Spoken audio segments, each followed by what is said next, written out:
Salut tout le monde, c'est Gingy, on se retrouve pour la suite du remake de la gamme True 20. On avait fait avant le livre principal et maintenant on va commencer le livre des classes, plutôt les livres des classes puisqu'il y en a trois. Et grâce à ça, en fait, on va pouvoir explorer ce qui va être, je considère en tout cas, comme vraiment essentiel, le cœur de ce qui va faire la gamme. Parce que même le bestiaire, j'aurais un petit peu des doutes à dire que ça fait partie du cœur de la gamme. Vous comprendrez pourquoi quand on arrivera à cette partie. Bref, guerrier, c'est spécialiste des arts martiaux. L'expert, c'est le maître des compétences, celui qui est souvent furtif, ou celui qui est social, ou parfois les trois, selon de comment vous calibrez les choses. Et l'adepte est le spécialiste des arts mystiques, c'est-à-dire celui qui utilise des pouvoirs. Et on va justement commencer par la troisième catégorie, donc le livre de l'adepte. Alors, le livre de l'adepte, j'ai quand même un petit problème avec ce livre-là. C'est peut-être le seul livre de classe où j'ai vraiment un problème avec. Mais c'est un truc qu'il faudra garder en tête pour l'ensemble de la gamme. C'est que malgré la proposition de True 20 de vouloir, de pouvoir te faire simuler n'importe quel univers, malheureusement, il était à une époque où Green Ronin était dans ses travers, c'est-à-dire qu'il avait le cul entre deux chaises, entre l'émancipation d'un côté et le fait de rester autour de la 3.5. Et ça se voit vraiment. Pourquoi je dis ça? C'est parce qu'en fait, si on regarde sur ce que j'ai dit sur le livre du compagnon ou la partie du livre du compagnon qui est dans le livre de base, qui est révisé maintenant, c'est que on t'expliquait les tenants et les aboutissants de chaque genre littéraire ou fictif, appelez ça comme vous voulez, et il y a très clairement un chemin qui est calculé de l'âge de pierre jusqu'à l'âge de gravitation, c'est-à-dire l'âge où on commence à utiliser des soleils ou des trous noirs pour alimenter des vaisseaux, et on pourrait même dire qu'on peut même penser au-delà, c'est-à-dire là où en fait il y a des dispositifs qui sont tellement avancés qu'on dirait de la magie.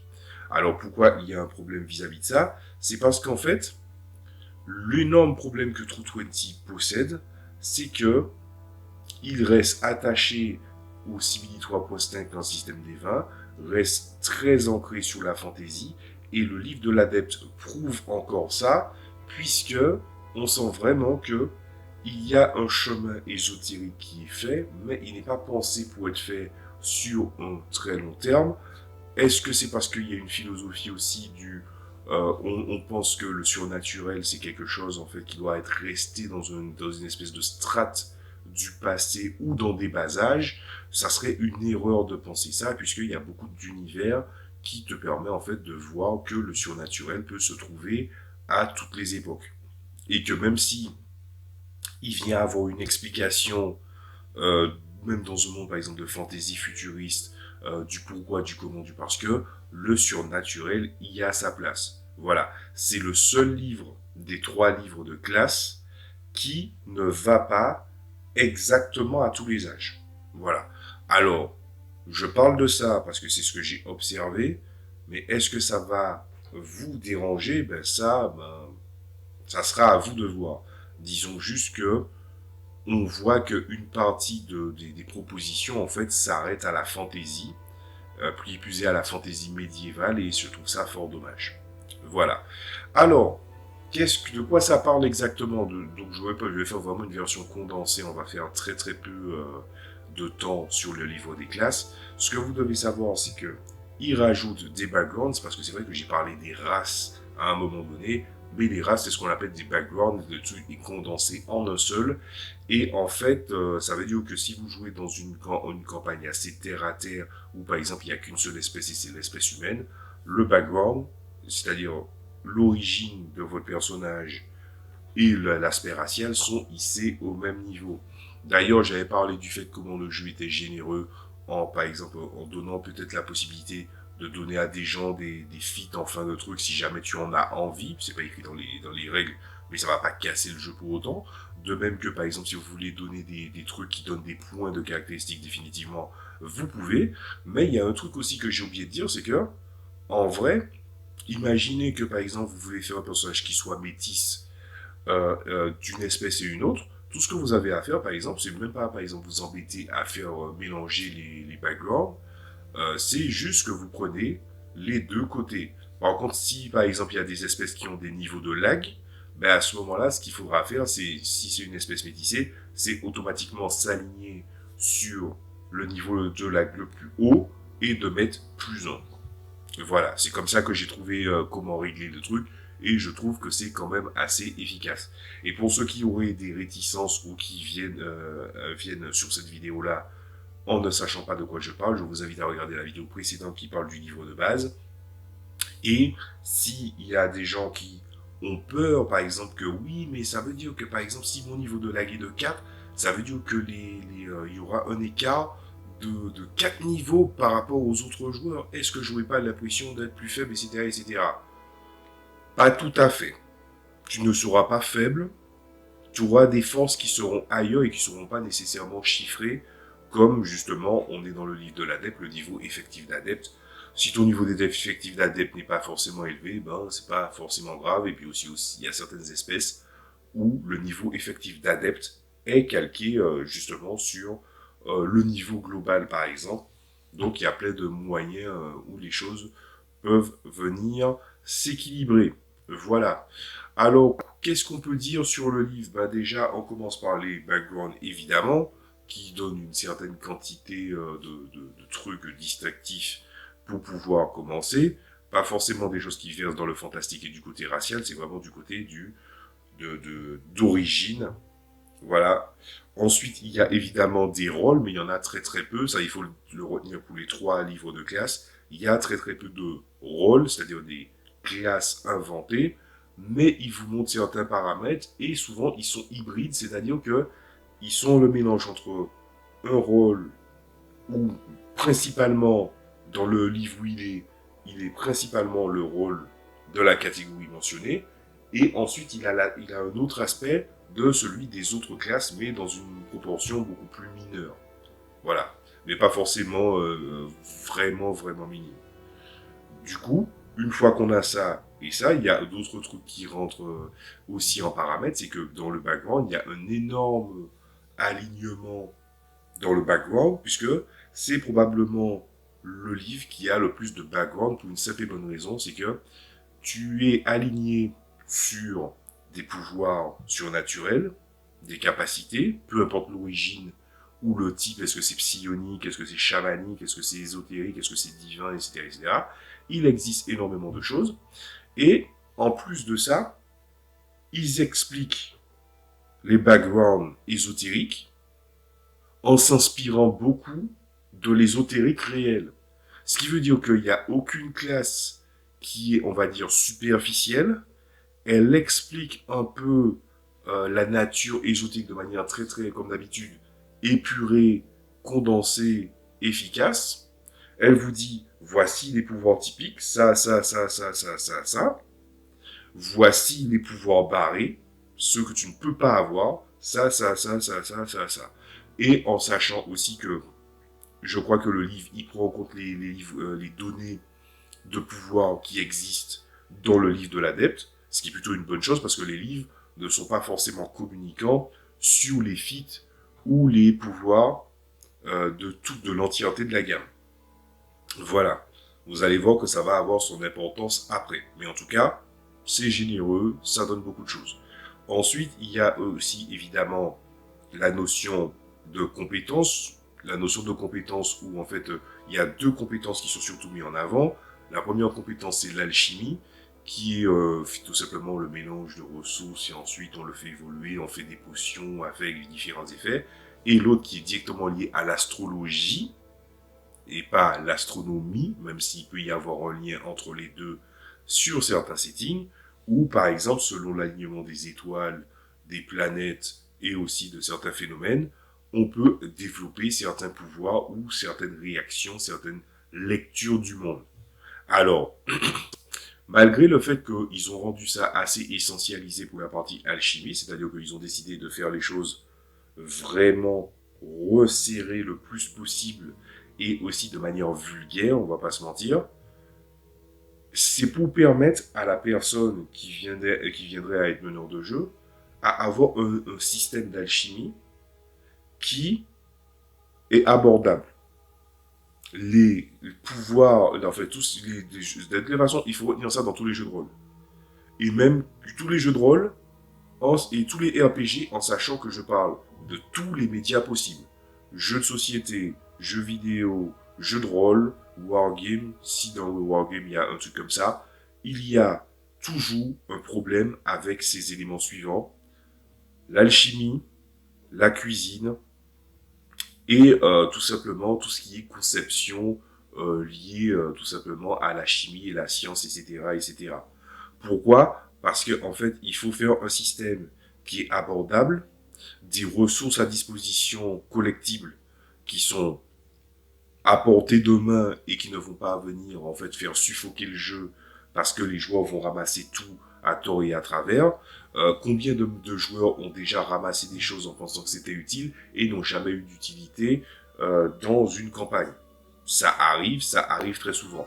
Donc du coup, ils ont pris une certaine quantité d'ingrédients, on va dire, proposés, certains effets proposés, et ils ont dit, vous pouvez faire ça en échange de ça. Voilà. Donc, ils ont fait comme ils ont pu, et je trouve que pour l'alchimie, ça va. Pour l'astronomie, le problème est ailleurs. C'est-à-dire qu'il faut regarder plutôt...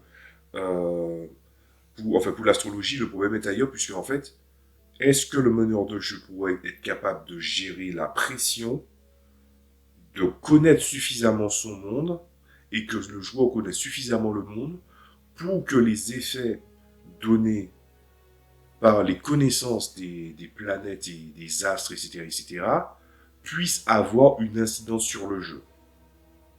Donc on est à peu près sur la même structure de problème qu'il y a pour l'alchimie, mais à un autre degré. Ce degré, c'est le degré d'interprétation et aussi le côté où, en fait, dans l'astronomie ou l'astrologie ou quoi que ce soit, même si on peut voir, en fait, une certaine, comment dire ça, une certaine codification qui se fait, le fait est que on sait très bien que la marche des étoiles et des astres est un processus qui est lent et donc il y a énormément de possibilités combinatoires.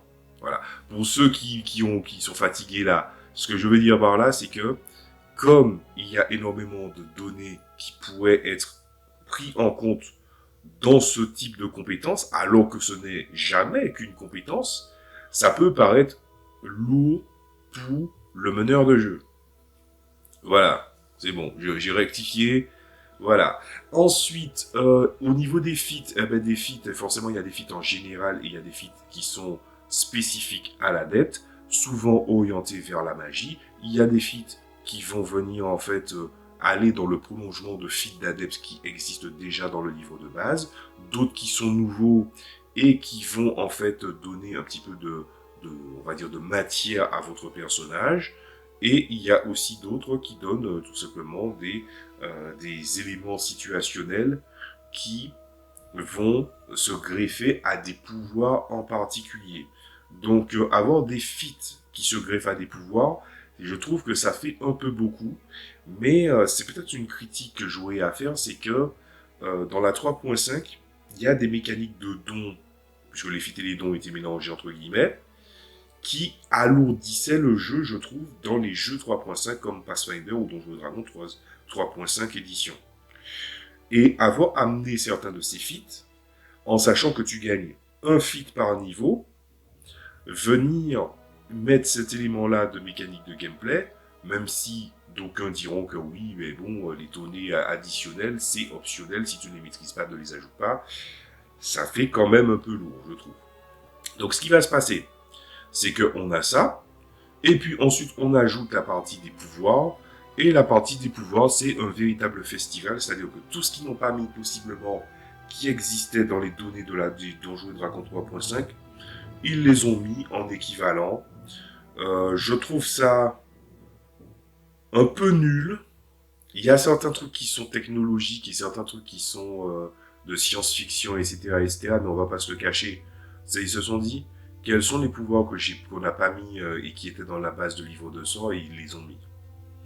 Donc il y a des choses qui sont thématiques, des choses qui sont intéressantes, mais il y en a très très peu que je trouve dans le global originaux ou suffisamment intéressants et même en sachant que pouvoir, c'est une interprétation de plusieurs capacités, je trouve ça un peu facile.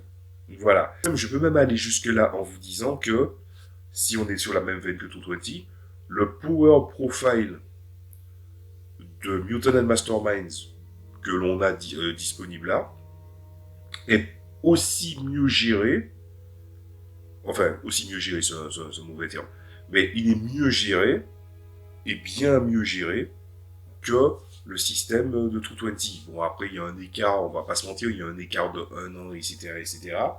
Mais, par exemple, le thème, moi je pense par exemple au pouvoir de la lumière et des ténèbres, ben, la lumière et les ténèbres sont bien mieux gérés dans le Power Profile de Mutant Masterminds que dans 220. Cette comparaison-là ne vient pas de nulle part, et c'est un argument que je pense qui est important à savoir, c'est que les pouvoirs ont une marge d'interprétation, et en plus de ça, il peut y avoir différentes natures à ces pouvoirs. Donc, ça veut dire que cette passerelle-là, tu ne peux pas l'enlever, il existe bel et bien entre les deux, et que la manière dont ça a été fait, on sent que c'est certains trucs aussi qu'ils ont pensé, ils ont dit, ah ouais, mais ça existait dans ça, il va falloir le mettre comme ça et ça. C'est pas forcément le truc idéal. Il y a des sorts, il y a des bons sorts, il y a des sorts qui étendent la gamme et tout, mais parfois, ça m'est arrivé de me dire, notamment parce que je fais une campagne solo sur un jeu, enfin sur 220 en général.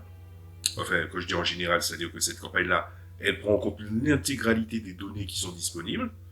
Des fois, ça m'est arrivé de dire, la liste des pouvoirs, elle ne va pas forcément dans le prolongement de comment on fait un sort de manière intéressante et au niveau de ses interprétations.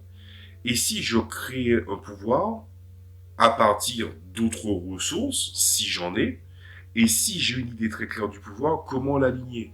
La philosophie de conception de pouvoir, on l'effleure dans le livre de base et on l'effleure, on le travaille aussi dans le livre de l'adepte. Et c'est bien dommage que la proposition soit aussi mid. J'ai pas d'autres mots. C'est pas, je veux dire, le livre a beaucoup de qualité, hein. Mais ce qu'il y a en matière de défaut, il est malheureusement là.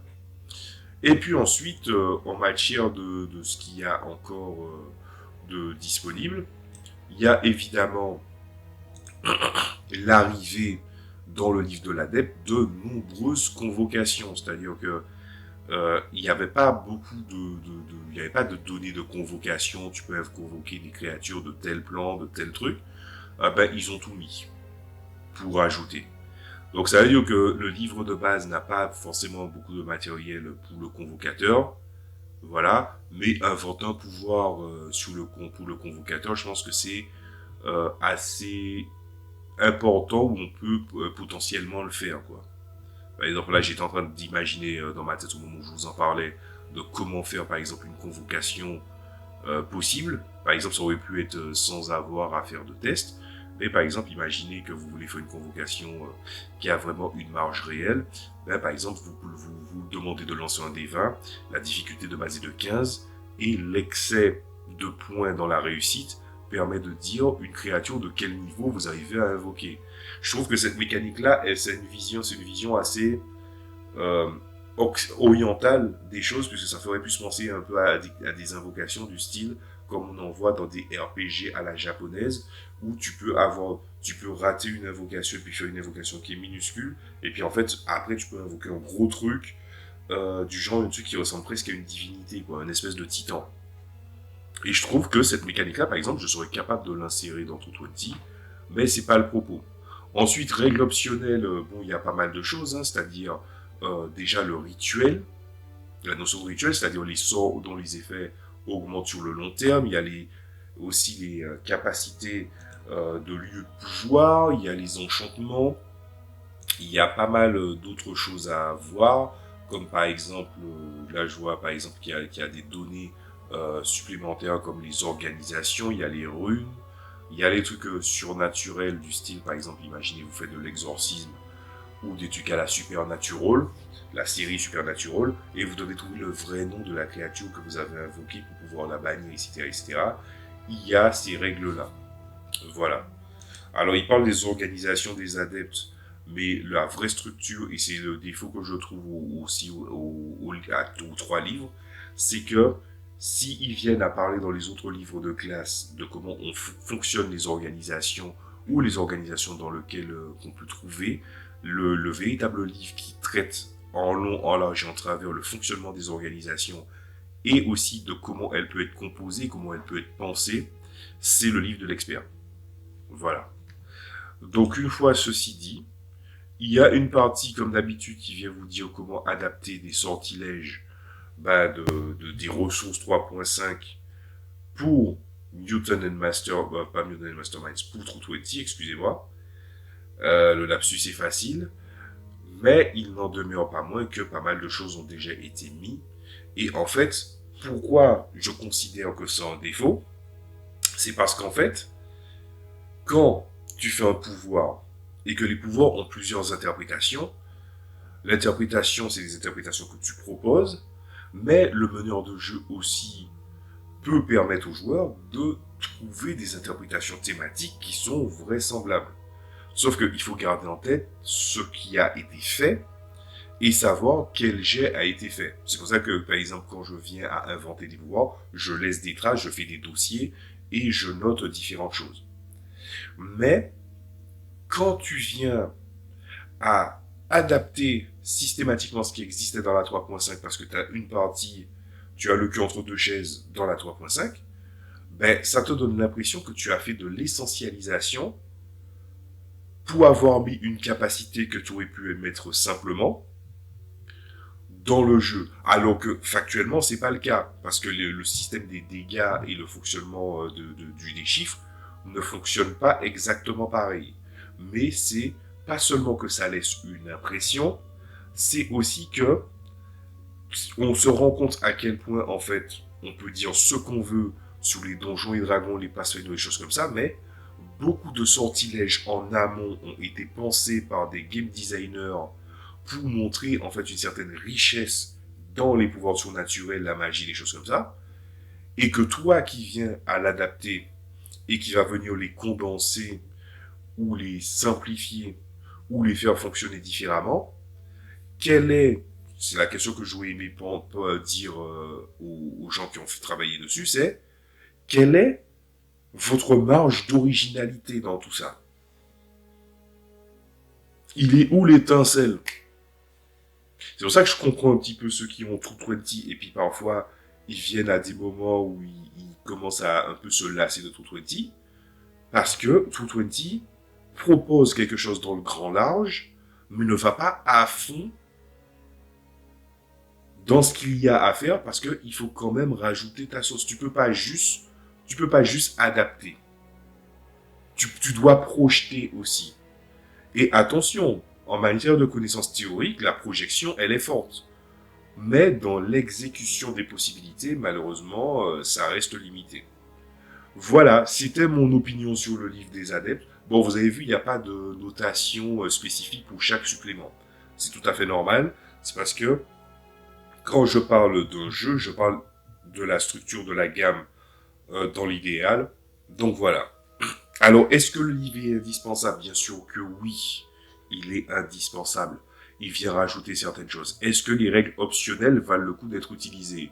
Oui, et je dirais même plus, chacune des règles optionnelles de l'adepte permet d'enrichir l'adepte sans venir en fait à le ruiner totalement. Je m'explique.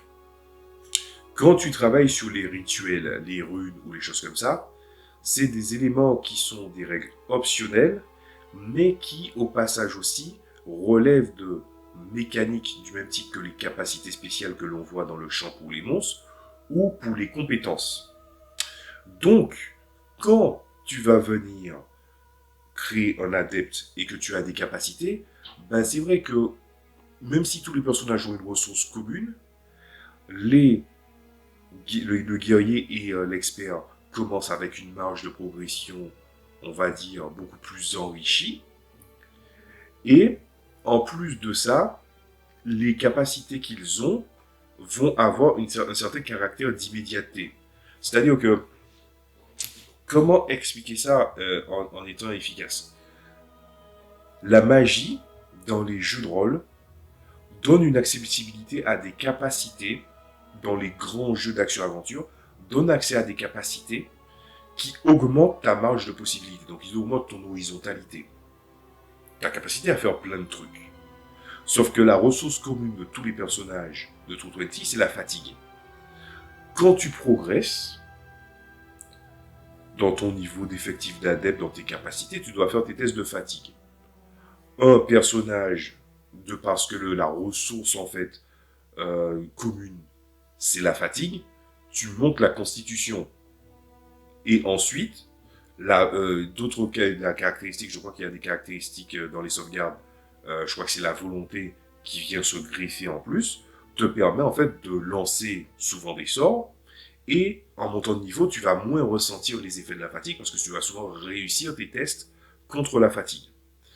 Le truc, c'est que le guerrier et l'expert, on leur dit, tu choisis un feat. Le feat, il a un caractère d'immédiateté. Donc, l'expert, son caractère d'immédiateté, c'est quoi? Il a énormément de points de compétences qu'il peut donner dans son champ de compétences. Ce qui fait que il a une horizontalité qui est terre à terre. Elle n'est pas à condition. Elle ne coûte pas de ressources, sauf s'il y a des interprétations supplémentaires dans les livres de classe qui viennent dire le contraire, et j'en ai pas vu des masses. Ah, j'ai même pas souvenir d'un truc. Le guerrier, c'est pareil. Le guerrier, il peut approfondir des maniements, il peut approfondir des choses. L'adepte, il doit se tourner vers la magie, et il doit utiliser à la fois des feats et des pouvoirs. Mais on ne lui donne pas les deux à raison, puisque un vaut l'autre, mais il va devoir concevoir son personnage. C'est pour ça que je mets vraiment l'accent sur le fait de, si à des fins d'arc narratif ou de grands scénarios, vous avez l'impression que les personnages peuvent apprendre un feat, un pouvoir c'est discutable, mais un feat, c'est possible. Et je dirais même pareil pour les compétences en fait.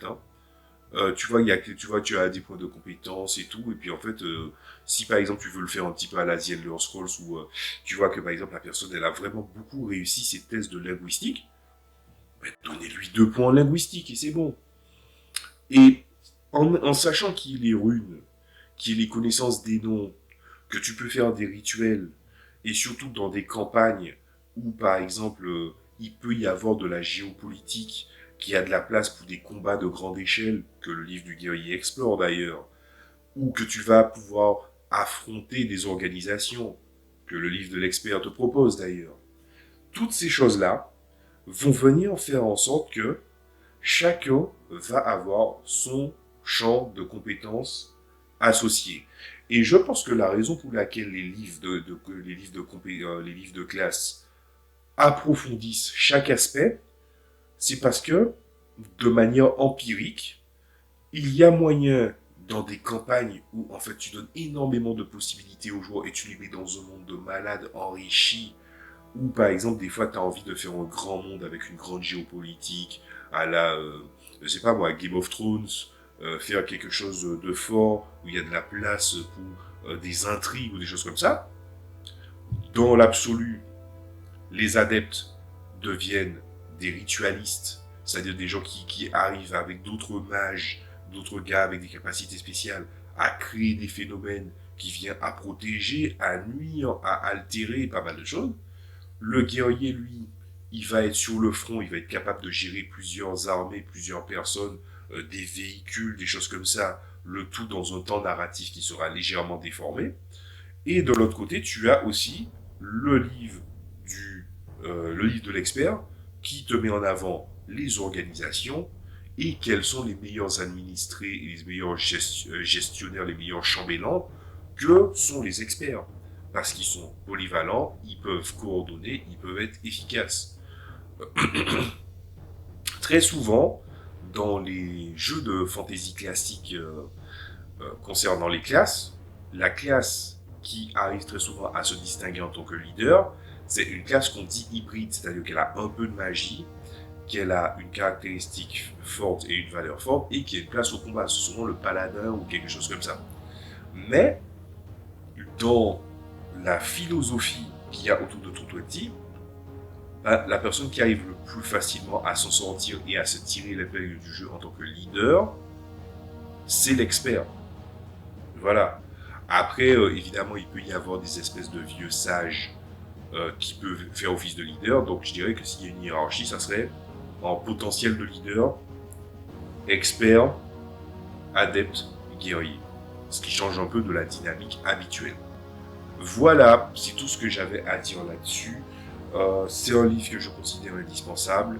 Les défauts que j'ai soulevés, c'est parce que je connais les éléments de référence et je vois les questionnements et comment ça résout, puisque je n'ai pas seulement un pied dans la partie meneur, j'ai un pied aussi dans la partie créateur, puisque je me sers de True 20 pour faire jouer des campagnes, faire jouer des scénarios, qui a énormément de potentiel à faire certaines choses, et que à chaque fois que je lis un livre de setting, à chaque fois que je pense à un scénario, à chaque fois que je pense à une quête ou une dynamique de héros, ben je vois ce que les livres de classe peuvent proposer. Le livre de l'adepte, il est généreux à sa façon, mais il pêche énormément en ayant encore un pied dans la dynamique de la fantaisie du système des vins de Donjons et Dragons. Et ça mène à pas mal de carambolage alors qu'il n'y a pas d'élan, d'étincelle de créativité. Je vous dis à la prochaine fois. Le prochain livre, ça sera probablement le livre de l'expert. Je vous dis à la prochaine fois. Salut à tous.